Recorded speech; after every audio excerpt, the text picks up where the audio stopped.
স্বাগতম দর্শক বন্ধুরা, আপনাদের সকলকে আমি অনুপ বিশ্বাস। দর্শক, আজ ইসরায়েলের প্রধানমন্ত্রী একটি জরুরি ভাষণ দিয়েছে। দেখুন, আপনার স্ক্রিনে ভেসে উঠছে সেই দৃশ্য। অবাক করা এক বক্তব্য, আর সম্ভবত এটি তার দেওয়া সবচেয়ে বিপজ্জনক বক্তব্যগুলোর মধ্যে একটি। দর্শক, এই ভাষণ ছিল সরাসরি ইরানের জনগণকে উদ্দেশ্য করে। তার সামনে টেবিলে রাখা ছিল কয়েকটা বই, একটা জগ আর এক গ্লাস জল। এখন ভাবুন তো, এত সব সামনে রেখে তিনি ঠিক কি বললেন ইরানের জনগণের উদ্দেশ্যে। আসুন আপনাদেরকে জানাই তিনি কি করলেন, তিনি কি বললেন। আর তিনি যা বললেন তা শুধু ইরান নয়, পুরো অঞ্চলকে অস্থির করে দিতে পারে। ইরানের পর বা হয়তো একই সঙ্গে পাকিস্তানের দিকেও দৃষ্টি যাচ্ছে ইসরায়েলের। দর্শক, এই ভিডিওতে প্রথমেই নেতানিয়াহু বলতে শুরু করেন, আমি ইরানের সরকার না, ইরানের জনগণের সঙ্গে কথা বলছি। আপনাদের নেতারা আমাদের উপর 12 দিনের যুদ্ধ চাপিয়ে দিয়েছিল। আয়াতুল্লাহ বলেছে আপনাদেরকে তারা ইসরায়েলকে হারিয়েছে, কিন্তু সত্য কথা হলো আমরা হারিনি, বরং তারাই হেরেছে। তারা আপনাদের টাকা অপচয় করেছে। আর এখন অবস্থা এমন যে ইরানের প্রেসিডেন্ট নিজেই বলছেন আমাদের কাছে পানীয় জল নেই। অক্টোবরের পর আর কোনো জল থাকবে না, না বাঁধে না অন্য কোথাও। দেশ ধ্বংসের পথে, আর এর কোনো সমাধান তাদের হাতে নেই। এরপর নেতানিয়াহু বললেন, ইরানের প্রেসিডেন্ট মানে আপনাদের প্রেসিডেন্ট যা বলছে সেটাই সত্য, তাদের কাছে সত্যিই জল নেই। তারপর তিনি সামনের টেবিলে থাকা গ্লাসটা হাতে তুলে নেন আর বলেন, আপনারা কি জানেন ইসরায়েল পৃথিবীর একমাত্র দেশ যারা ব্যবহৃত জলের 90% পুনর্ব্যবহার করে। আমরা যে জল ব্যবহার করি সেটাই রিসাইকেল করি। আমাদের আলাদা করে খুব বেশি নূতন জল লাগেই না, মাত্র 10% নূতন জল লাগে। বাকি সব আমরা বারবার পরিশোধন করে ব্যবহার করি। যত নোংরাই হোক আমরা সেই জল পরিশোধন করে কাজে লাগাই। আমাদের হাতে এমন প্রযুক্তি আছে। এরপর সে বলল, আমি এখন খুব সিরিয়াসভাবে আপনাদের সাথে কথা বলছি। দেখুন, আমার সামনে রাখা এই বইগুলো, এগুলো লিখেছেন সেই ইরানিরা যারা দেশ ছেড়ে বাইরে থাকেন।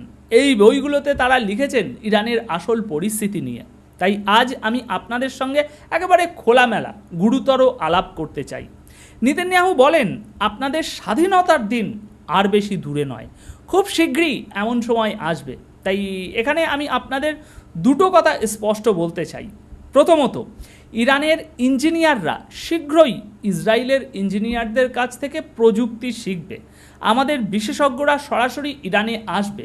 আমরা আপনাদের প্রযুক্তি দেব, শেখাবো কিভাবে জলকে পুনর্ব্যবহার করতে হয়, কোন ড্যাম থেকে কোন ড্যামে জল যাবে, কিভাবে সেই প্রক্রিয়া চলবে, সবই আমরা বুঝিয়ে দেব। তিনি এরপর আরও যোগ করে বলেন, আমরা যখন ইরানে আসব তখন আপনাদের জল ও প্রযুক্তি সংক্রান্ত সব সমাধান দিয়ে দেব। পুরো পরিকল্পনা আমরা ইতিমধ্যেই তৈরি করে ফেলেছি, এখন শুধু সামান্য সময়ের অপেক্ষা। তারপরেই আমরা সেখানে গিয়ে জলের সংকট মিটিয়ে দেব, আর প্রয়োজনীয় প্রযুক্তিও আপনাদের হাতে তুলে দেব। এরপর তিনি বলেন, আপনাদের জলের সমস্যার সমাধান আমরা একদিকে করে দেব, আর অন্যদিকে যে জল অযথা নষ্ট হয় সেটা কিভাবে নিয়ন্ত্রণ করা যায় তাও আপনাদের শিখিয়ে দেব। সব মিলিয়ে আপনাদের পরিস্থিতি একদম ঠিক হয়ে যাবে। দর্শক, এরপর নেতানিয়াহু সরাসরি বলেন, এখন সময় এসে গেছে, যেসব মোল্লাদের হাতে আপনারা বন্দী তারা আর বেশি দিন টিকতে পারবে না। দর্শক, এই কথাটা তিনি একেবারে খোলাখুলিভাবে বলেন। তিনি বলেন, প্রথমবারের মতো আমি এই শব্দ ব্যবহার করছি, আপনারা এখন রাস্তায় নামুন, পুরো ইরানে ছড়িয়ে পড়ুন, প্রতিবাদ করুন এবং এই শাসন ব্যবস্থার অবসান ঘটান। তারপর তিনি যোগ করেন, এই পরিস্থিতির পর আমরা ইসরায়েলিরা ইরানে প্রবেশ করব, আর তখন আপনাদের জন্য শান্তি, নিরাপত্তা থেকে শুরু করে প্রযুক্তি, ব্যবসা সব কিছু নিয়ে আসব। তাই আজ স্পষ্ট করে বলছি, আপনাদের সময় এসে গেছে। ইসরায়েল তার পদক্ষেপ নিতে যাচ্ছে। আপনারা জলের সমস্যায় আছেন, প্রযুক্তির সমস্যায় আছেন, জীবনের প্রায় প্রতিটি ক্ষেত্রে সমস্যায় আছেন। 46 বছর ধরে আপনাদের কোনো অধিকার নেই, কথা বলার সুযোগ নেই, কিছু করার ক্ষমতা নেই। এরপর শেষে তিনি দৃঢ় কণ্ঠে বলেন, তাই সময় এসে গেছে, রাস্তায় নামুন, এই শাসন ব্যবস্থার বিরুদ্ধে দাঁড়ান, আমরা আসছি আপনাদের মুক্ত করতে। আর স্পষ্ট করে বলছি, শাসন পরিবর্তনের সময় এসে গেছে। দর্শক, এমন খোলাখুলি কথা আগে কোনো ইসরায়েলি প্রধানমন্ত্রী বলেনি। আজ তিনি সরাসরি বললেন, আপনারা রাস্তায় নামুন, আমরা আসছি। অর্থাৎ তিনি বোঝাতে চাইলেন, গতবার যখন তারা এসেছিল তখন কি ঘটেছিল তা সবাই দেখেছে। ফরেন পলিসি ম্যাগাজিনেও তার বিস্তারিত আজ ছাপা হয়েছে। সেখানে বলা হয়েছে ইসরায়েলের গোয়েন্দা সংস্থা মোসাদ তখন বড় ধরনের ব্যর্থতার মুখে পড়েছিল।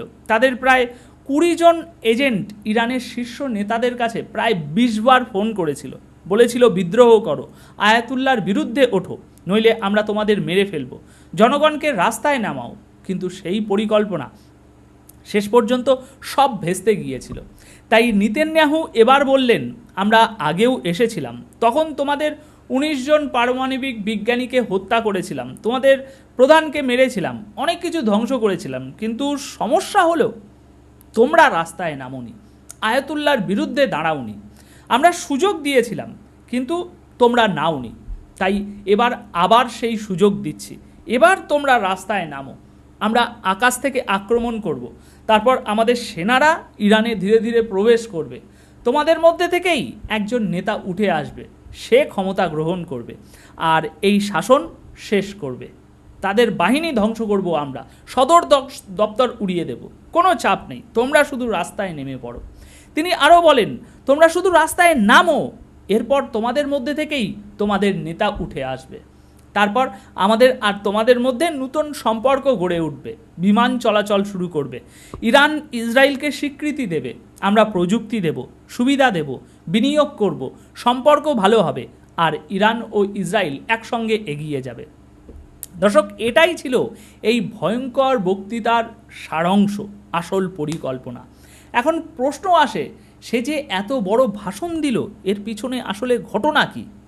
দেখুন, আসলে ইসরায়েলের ভিতরে সাবেক প্রধানমন্ত্রী থেকে শুরু করে সমস্ত প্রভাবশালী মানুষ এখন একের পর এক বক্তব্য দিচ্ছে, ভিডিও পোস্ট করছে আর বলছে আপনারা উঠে দাঁড়ান, মানে ইরানের জনগণকে উঠে দাঁড়াতে বলছে।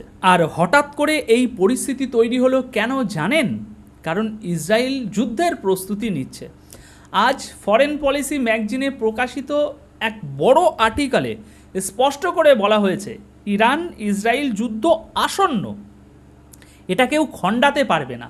তারা আগস্টের শেষকে সময়সীমা ধরেছে, এই সময়ের মধ্যে যে কোনো সময় আবার যুদ্ধ শুরু হতে পারে।